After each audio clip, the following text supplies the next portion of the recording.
Le deuxième paragraphe du paradigme structuro-linguistique est aussi un deuxième temps dans l'histoire de la linguistique. Nous le savons, Ferdinand de Saussure, dès le départ, parle d'une sémiologie qui va au-delà de la linguistique. Si la linguistique est l'analyse du langage dans sa forme pure, dans sa forme abstraite, dans sa théorie générale, la sémiologie s'intéresse à la langue engagée en tant que parole dans une histoire particulière, dans une société particulière. Il dédie à la sémiologie le rôle d'étudier les interactions que peut avoir la langue située à un moment dans une géographie particulière, dans une histoire particulière, et dans un rapport avec des pratiques non linguistiques. Le rapport entre société et langage, c'est véritablement la mission de la sémiologie. Après la Seconde Guerre mondiale, le socialisme et le marxisme est triomphant. La droite s'est effondrée dans une collaboration avec le fascisme et avec la collaboration pétainiste. La recherche est fondamentalement en sciences humaines et sociales marxiste. Elle est fortement à gauche.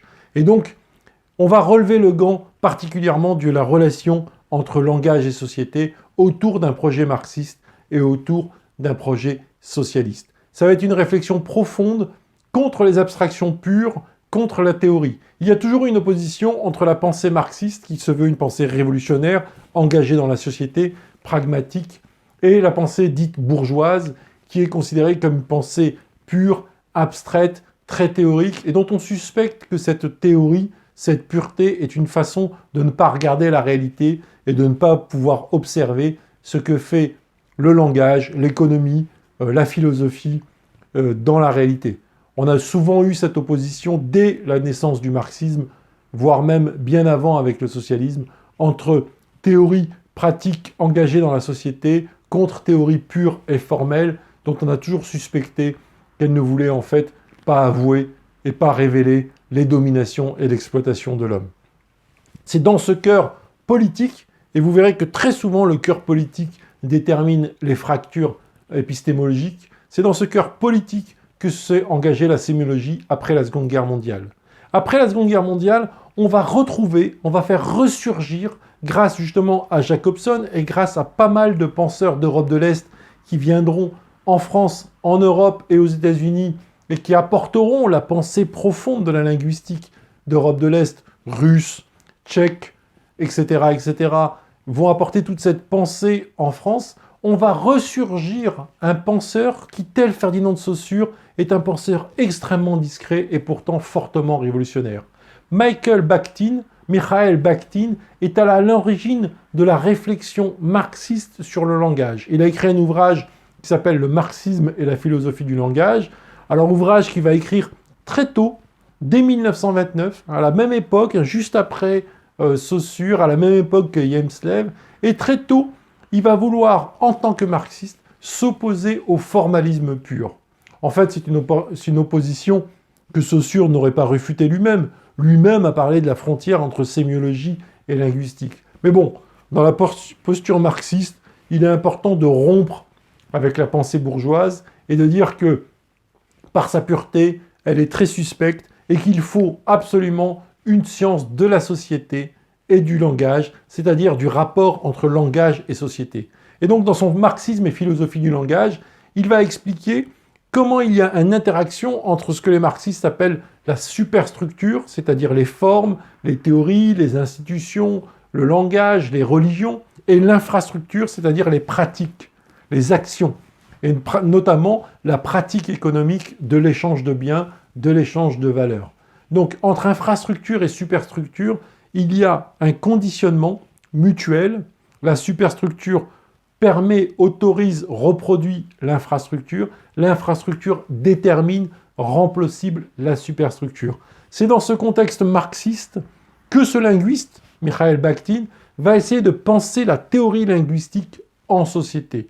Et il va dire qu'on ne peut pas étudier le langage sans comprendre la forme politique, sans comprendre la forme des rapports de production, la forme des relations économiques, et sans comprendre l'héritage des idéologies structurées.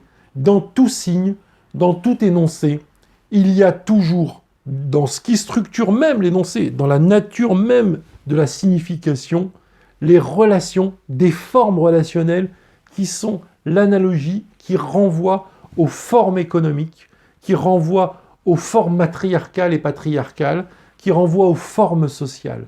Et donc il y a relation dynamique entre la forme du langage, telle qu'elle a été définie par ailleurs en linguistique, et la forme d'organisation de la société. Cette idée fondamentale que l'un renvoie à l'autre, que l'autre renvoie à l'un, que l'un est le signifiant et l'autre le signifié, ça c'est l'idée majeure qui va ouvrir le paradigme structuraliste en France, en Europe et dans le reste du monde, et notamment en Amérique du Nord. Donc ce rapport entre une forme relationnelle, que peut être une forme économique, et la forme linguistique, c'est le cœur de l'analyse de l'idéologie. Le mot clé à l'intérieur de la sémiologie marxiste, c'est-à-dire toute la sémiologie de 1940 jusqu'à 1981-82 avec le retour de la droite et le mouvement réactionnaire et conservateur, le cœur, ça va être la question de l'idéologie. Ce mot-clé, c'est le mot que va étudier la sémiologie pendant près de 40 ans. Donc chaque langue est non seulement située socialement, mais la structure même du langage, même la structure même de la signification, des processus de signification, sont en rapport, sont définis dans une relation avec les autres rapports, les rapports de pratique. À partir de là, par une autre voie, non pas par, on ne va pas dire que Claude Lévi-Strauss est l'héritier de Mikhail Bakhtin, mais par Jacobson qui est un grand lecteur de Mikhail Bakhtin, qui va être aussi un de ses traducteurs et qui va apporter beaucoup des textes de Mikhail Bakhtin en France. Par Jacobson, Claude Lévi-Strauss va s'engager, proprement parlé, comme le premier père du structuralisme, va s'engager dans l'étude de cette relation entre le processus de signification et l'ordonnancement social. Dans Anthropologie structurale et dans Mythologique, son œuvre majeure, il va regarder comment les phénomènes sociaux sont inséparables de la pratique signifiante et que les structures de la signification renvoient aux structures de l'échange, aux structures des rapports économiques, aux structures des statuts sociaux. Il n'y a pas possibilité de produire une économie, d'organiser une société, s'il n'y a pas une signification, une idéologie, une structure signifiante, lui qui l'appellera mythologique, une structure de mythe qui forme la société. En effet, Claude Lévi-Strauss est un anthropologue. Le propre de ses thèses s'appuie sur des sociétés dites primitives, dites premières, des sociétés restreintes qu'il va aller étudier momentanément en Amazonie et que d'autres étudieront en Afrique, etc., etc. Ce sont des sociétés premières, comme en linguistique, Noam Chomsky s'intéresserait aux enfants, comme Piaget s'intéresserait aux enfants. Non pas qu'elles sont inférieures, mais elles ont des formes d'organisation assez simples pour qu'on puisse les étudier dans leur totalité. Un petit village d'Amazonie peut être étudié dans sa totalité. On peut embrasser son idéologie en ne faisant des interviews relativement limitées dans un village. On peut réussir à avoir un tableau de son idéologie complète. On peut comprendre sa structure sociale au bout d'une étude. Donc on voit comment ces sociétés primitives, ces sociétés premières, sont en fait des terrains pour Claude Lévi-Strauss idéal pour former une théorie fondamentale. La théorie fondamentale de la relation entre le processus signifiant et la structuration de la société. Ce rapport structural entre signification et société, c'est la thèse même du structuralisme. Il existe dans les formes de la mythologie, dans les formes entre les éléments mythologiques, qu'il appellera des mythèmes, entre les signifiés qui sont constitués dans la mythologie, qu'il va analyser d'une façon structurale, ça veut dire comme les linguistes, il va rechercher les éléments fondamentaux de cette mythologie, et il va regarder les relations fondamentales que l'on trouve dans cette mythologie, et les formes de la société. Formes de la société qu'il va étudier, par exemple, à travers les relations familiales, les relations de la parenté, parce qu'à l'époque, les anthropologues étudiaient beaucoup comment on devient père, mère, fils, quelles sont les structures familiales, quelles sont les structures tribales à l'intérieur. Les rituels religieux, les rituels totémiques, les pratiques, la médecine, les savoirs premiers qu'il y a à l'intérieur des chamans, etc., etc. Donc à travers des pratiques, il va montrer comment la représentation de ces pratiques, la mythologie, les discours sur ce qu'est une famille, ce qu'est une société, etc., portent en elles des formes, et que c'est ces formes-là, c'est ces relations formelles qui vont s'appliquer à la société. Si c'est un peu compliqué pour vous, je vous invite à revoir le paragraphe précédent sur la linguistique où je faisais vraiment cette distinction entre substance et forme. Et en fait, il va appliquer la méthode linguistique à l'observation du monde social. Et donc, il va partir de la linguistique, montrant, et il va essayer de regarder le monde social comme une structure signifiante, comme un langage, et il va faire un va-et-vient entre la structure mythologique signifiante et l'organisation et le sens que l'on donne à ces faits dans la société. Donc vous verrez, on parlera de modèle structuraliste quand on dira que tout phénomène complexe est en fait un dictionnaire d'éléments fondamentaux et un dictionnaire de règles de relations fondamentales. Et qu'on peut mettre en place des formes, c'est-à-dire des éléments rentrant en relation les uns avec les autres selon certaines règles.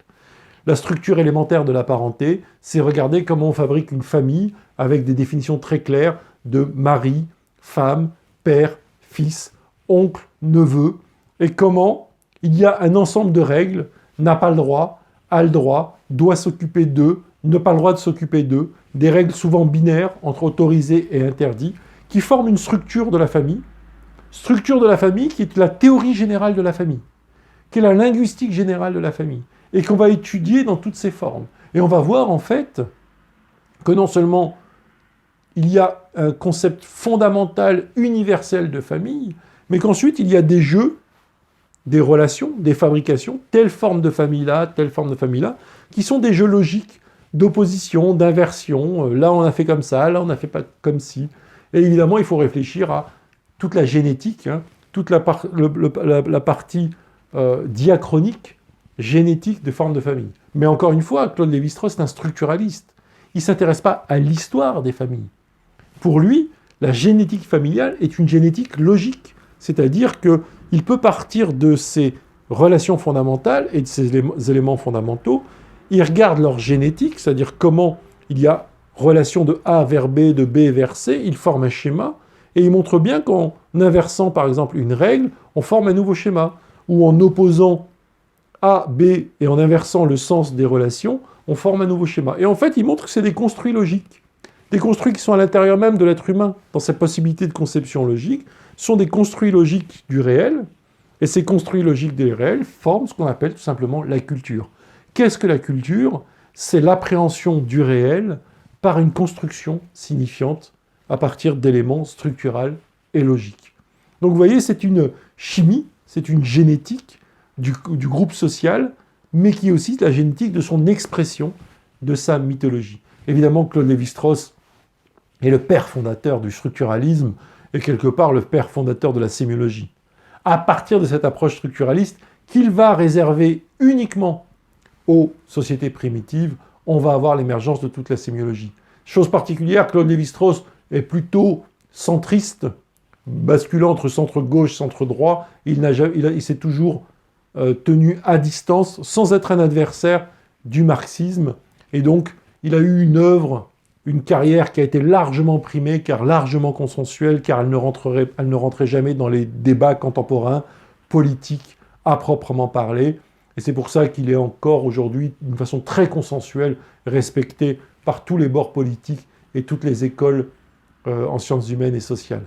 Ce n'est pas le cas de ses héritiers, qui eux vont être beaucoup plus marxistes et beaucoup plus belliqueux au niveau de l'histoire, et évidemment beaucoup plus engagés dans le soufre et dans la vindicte et dans les oppositions politiques.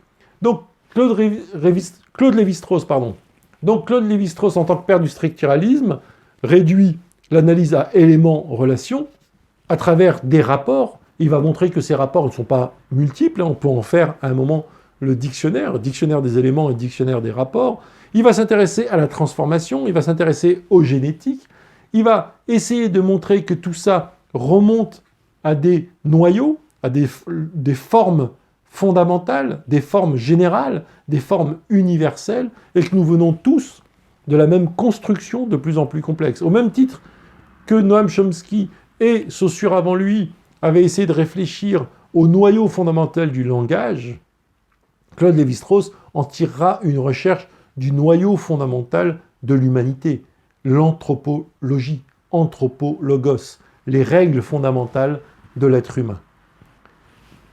Il va s'intéresser à la parenté, je l'ai dit, au savoir, au mythe, et plus tard, vers la fin de sa vie, à la pratique artistique comme forme ultime, comme lieu d'une formalisation ultime du langage, et il nous donnera en héritage de la plupart de ses ouvrages qui aujourd'hui ont encore, malgré un reflux, parce que le structuralisme a eu énormément de succès à une époque, aujourd'hui on en parle beaucoup moins, mais le structuralisme est indépassable, et j'ai du mal à imaginer qu'on puisse réfléchir sur la communication et l'information sans être structuraliste.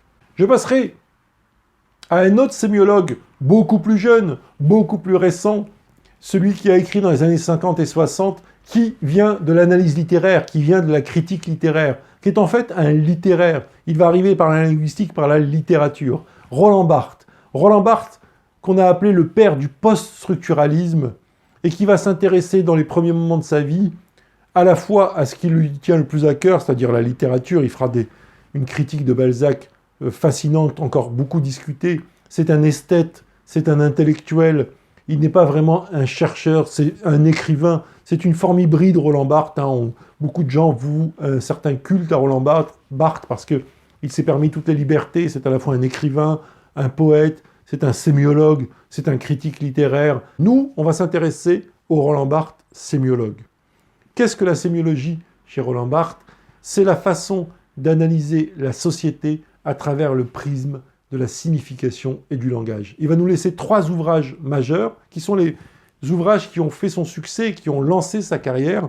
Les mythologies, qui va réfléchir à notre pratique quotidienne, notre pratique de tous les jours. Il va observer les Français, et il va en faire des petits billets de 2 pages dans nos pratiques quotidiennes. À quoi s'attache-t-on? Qu'est-ce qui fait qu'on est français? Qu'est-ce qui fait qu'on vit en société en France? Par quelles pratiques signifiantes, pratiques quotidiennes, nous faisons sens pour former la culture française?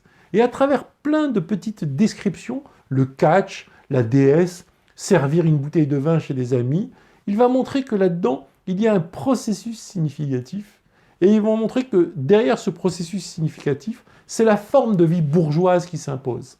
En fait, c'est derrière cet amour de sa culture contemporaine, avec beaucoup d'ironie, il va présenter cette culture comme la construction par la bourgeoisie d'un idéal social, et il va montrer comment la bourgeoisie et comment la mythologie bourgeoise va naturaliser son idéologie à travers nos pratiques quotidiennes. C'est bien une critique de l'idéologie que l'on trouve dans Mythologie, mais une critique à la Roland Barthes, c'est-à-dire un pince sans rire, ce petit sourire en coin que vous voyez juste derrière moi, avec cette écriture, avec cette poésie, avec cet esthétisme de la critique de l'idéologie. Mais il nous donnera une méthodologie d'analyse du mythe contemporain qui va nous permettre de montrer que la thèse structuraliste s'applique même aux pratiques dans les mondes complexes, dans les mondes contemporains. Et il va ouvrir par là la porte aux sciences de l'information et de la communication, dont il est officiellement l'un des pères fondateurs. C'est lui qui a voulu que, lui et quelques autres, qui a voulu que se crée une science de l'information et de la communication. Et il a été un des fondateurs au ministère de l'Enseignement et de la Recherche de la 71e section.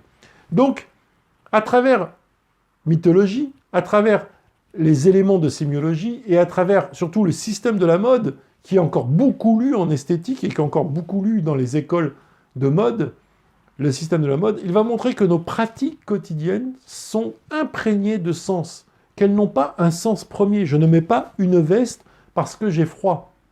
Tout vêtement que je porte, toute pratique que je fais, est en vérité une manifestation signifiante de ma culture.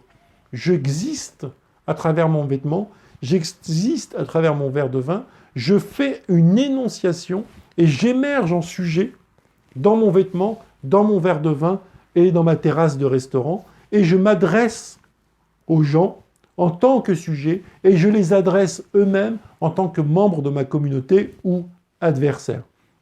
Donc à travers cette question de la mythologie, il va utiliser le langage comme mode d'interprétation du mythe.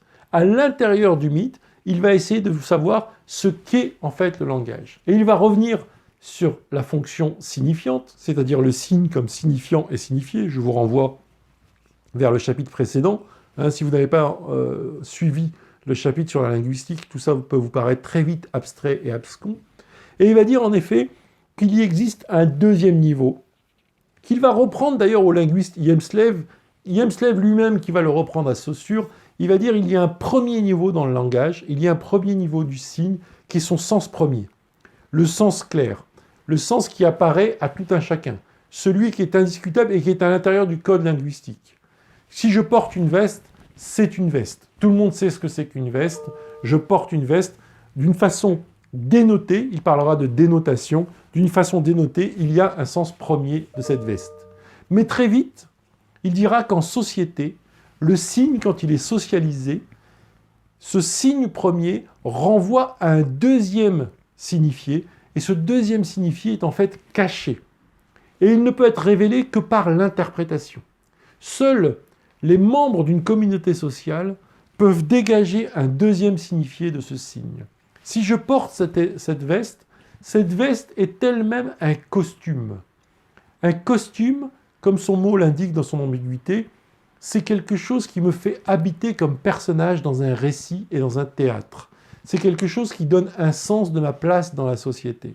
Et donc il montrera que derrière l'aspect premier d'un signe, il y a toujours un signifié second qui se cache dans le signe dénoté, qu'il appellera la connotation, et que je préciserai être la connotation sociale.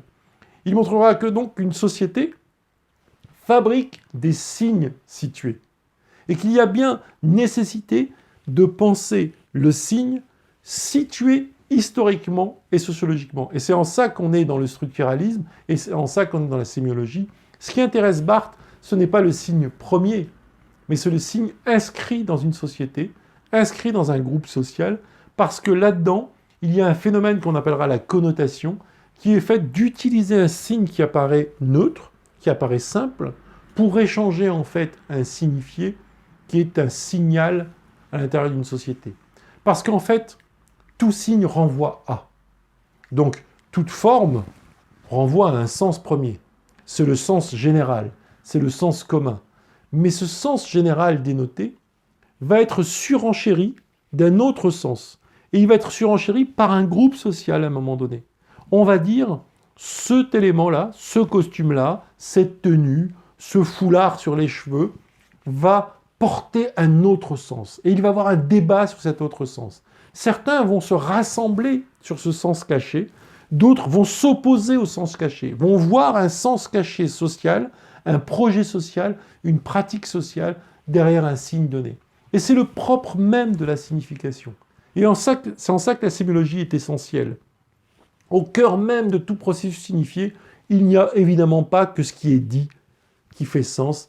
Il y a ce que je veux d'interprétation située socialement dans une culture donnée et dans un groupe donné. Et c'est là-dessus qu'on débat en permanence.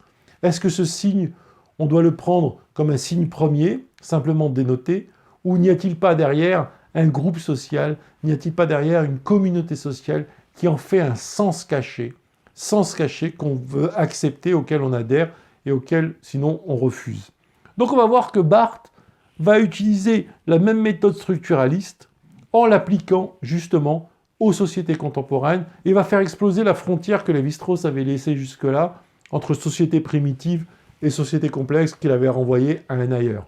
Et Barthes va vraiment, avec lui, on va avoir tout le courant des post-structuralistes, notamment Baudrillard, notamment Foucault, qui vont appliquer la méthode structuraliste à la société contemporaine et ouvrir des champs d'analyse qui sont énormément prolixes et très riches, notamment Baudrillard sur la société de consommation. Les premiers Baudrillard sur la société de consommation, on n'en parlera pas dans ce cours, mais il est dans la lignée de Roland Barthes, et il va réfléchir à ce que c'est que l'acte de consommation comme pratique signifiante. Consommer un produit, c'est une rupture à partir de la Seconde Guerre mondiale, c'est avant tout vivre en société. Et donc il montrera que derrière l'acte dénoté, le fait d'acheter de la viande, le fait d'acheter une voiture, il y a évidemment un acte social, mais plus fort que ça, l'acte de consommer lui-même va devenir un acte social. Le penseur marxiste par excellence, hein, celui qui poussera la critique de l'idéologie à son paroxysme, c'est Louis Althusser.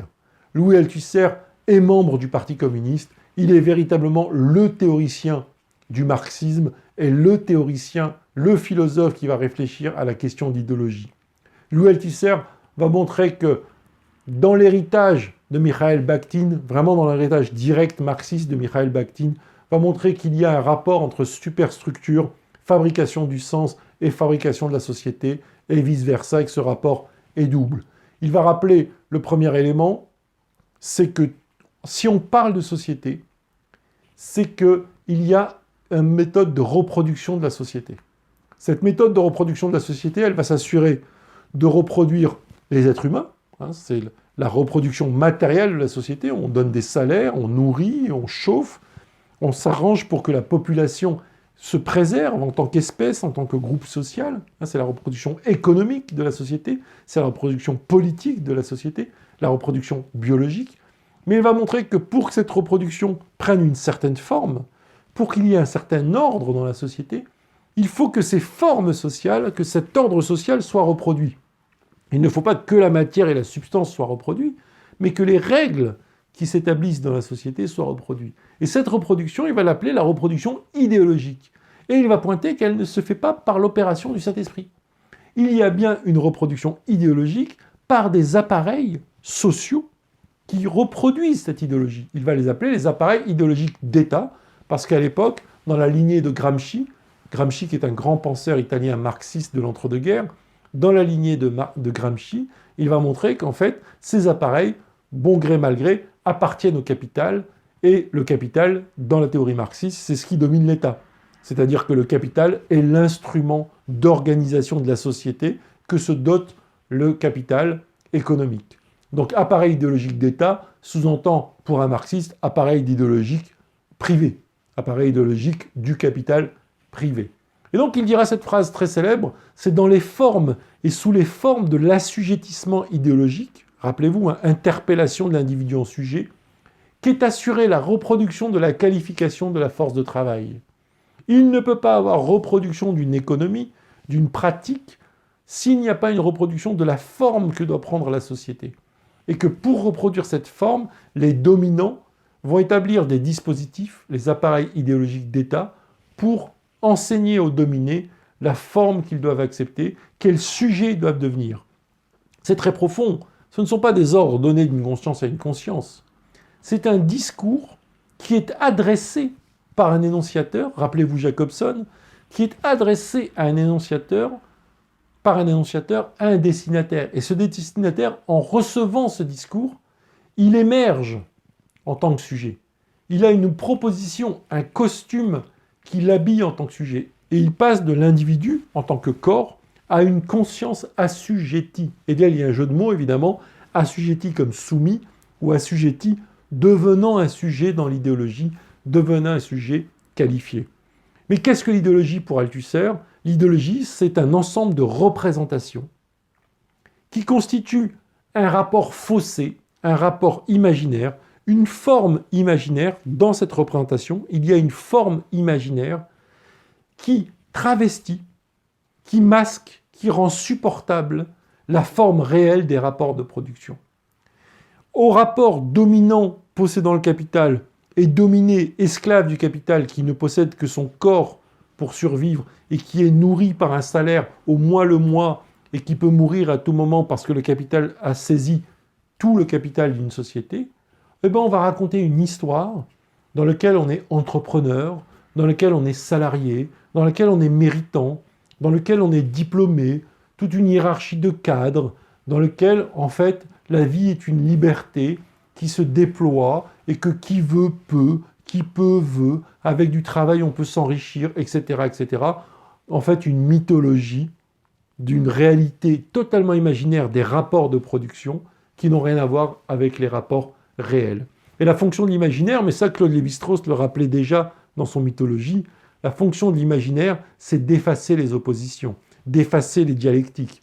Quand on est dans une situation où les oppositions sont trop dures, où elles sont permanentes, où elles créent de la souffrance, où elles peuvent faire exploser la société, la mythologie, c'est de raconter un rapport imaginaire, une forme de la société imaginaire dans lequel ces oppositions ont évidemment disparu. C'est une synthèse.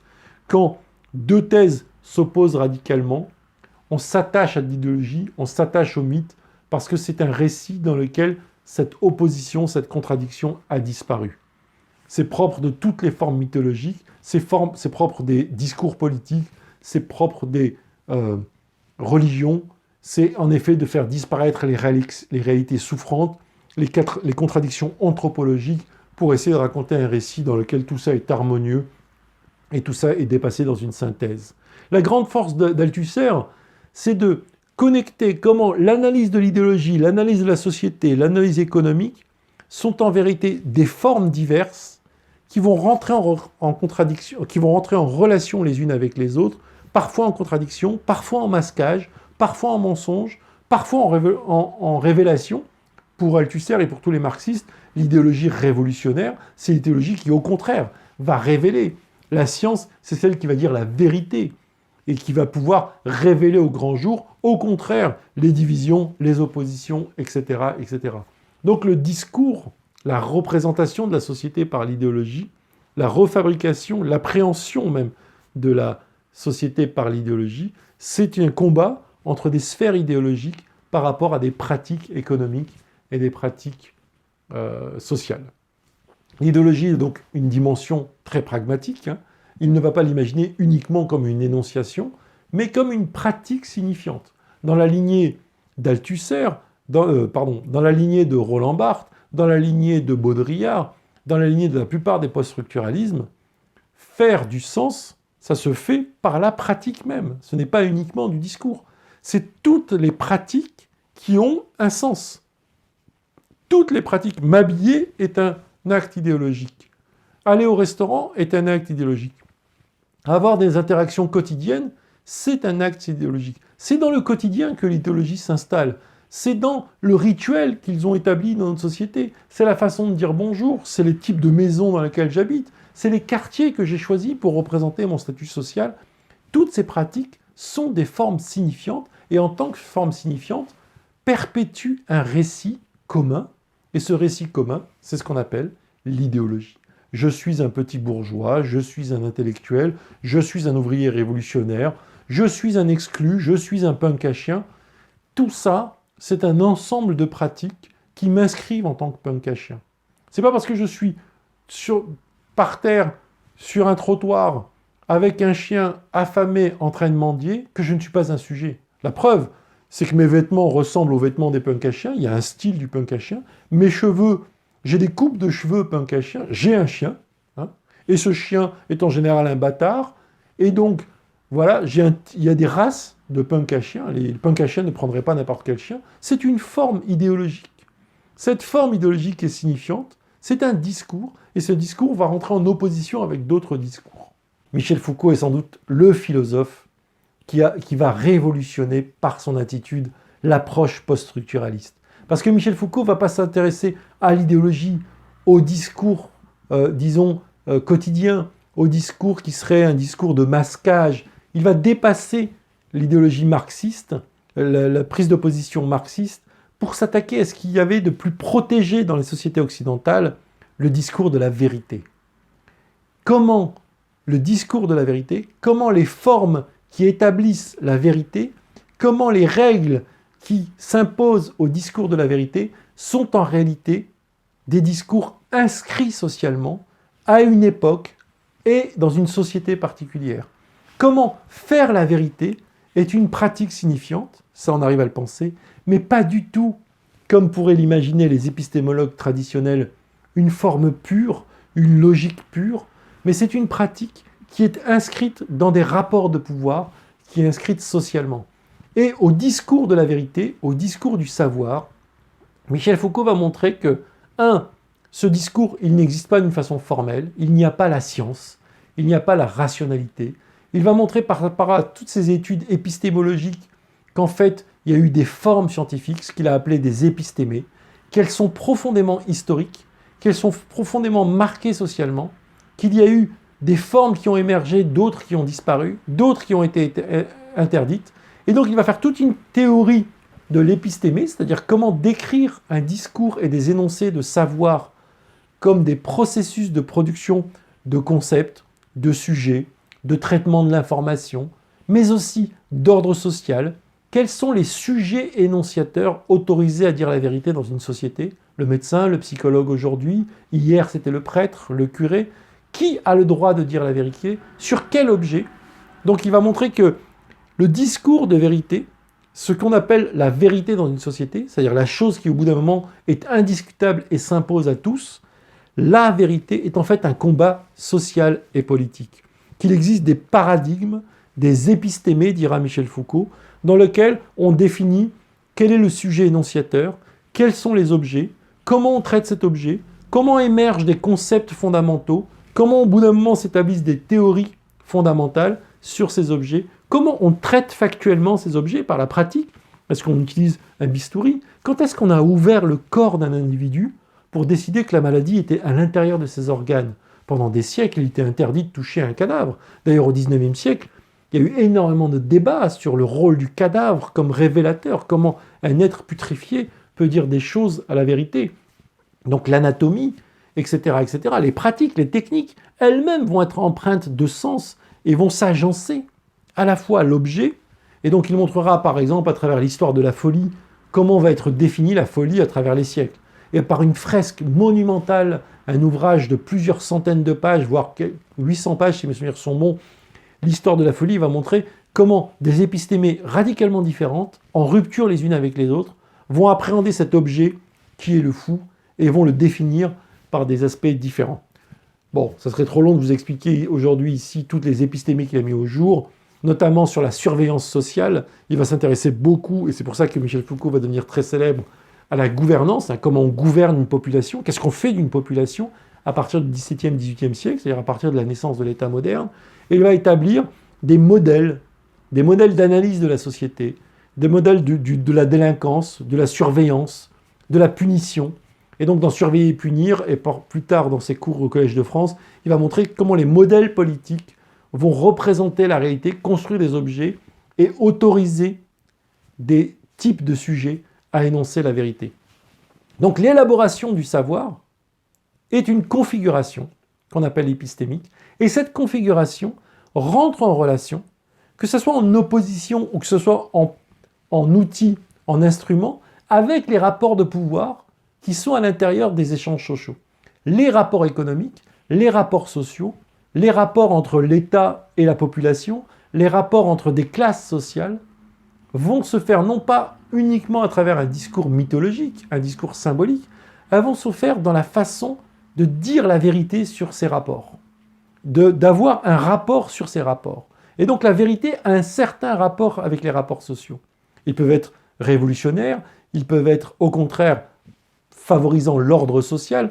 Michel Foucault fera son discours au Collège de France le jour de son intronisation, qui s'appellera l'ordre du discours, le rapport entre discours et ordre, qui est un objet fondamental dans la pensée de Foucault. Donc, production de la connaissance, technologie de l'information et de la communication, rapport de pouvoir, construction sociale, forment une dynamique complexe qu'on peut appréhender quand on s'intéresse à un objet particulier. Foucault va s'intéresser à la population en général, en tant que corps organique. Qu'est-ce que c'est que gérer une espèce qui va s'appeler les Français et la population française à un moment pour l'État, pour la santé publique, etc. Il va s'intéresser aux marginaux, les fous, les délinquants. Qu'est-ce que c'est que rejeter un fou? Qu'est-ce que c'est que rejeter un délinquant? Alors, la version médicalisée au XXe siècle, mais la version religieuse au XVIIIe siècle, la version scientifique, la version superstitieuse au XVe, XVIe siècle. Donc vous voyez, à travers un objet, il va montrer comment dispositif social, technique de savoir, théorie et concept forment un conglomérat pour appréhender. Et que appréhender un objet dans la vérité, c'est au service de rapports sociaux, de rapports de pouvoir entre un certain type d'acteurs et d'autres types d'acteurs.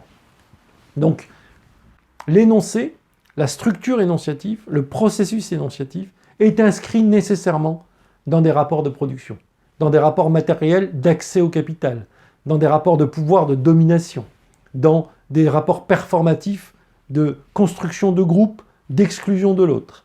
On ne peut pas étudier la langue en dehors de ce qu'elle fait et comment elle rentre en relation avec les pratiques d'une société. Et ça, c'est ce que la sémiologie a apporté, la sémiologie structurale et post-structurale. Merci de votre attention. On va faire un petit tour par la philosophie, un peu rapide, pour comprendre en fait ce que c'est que ce processus de subjectivation auquel nous avons tourné tous autour, en parlant de la linguistique, mais aussi en parlant de la sémiologie. Qu'est-ce que c'est que devenir un sujet dans le langage? Et ça, c'est propre à la philosophie herméneutique et la philosophie d'abord phénoménologique. Merci de votre attention.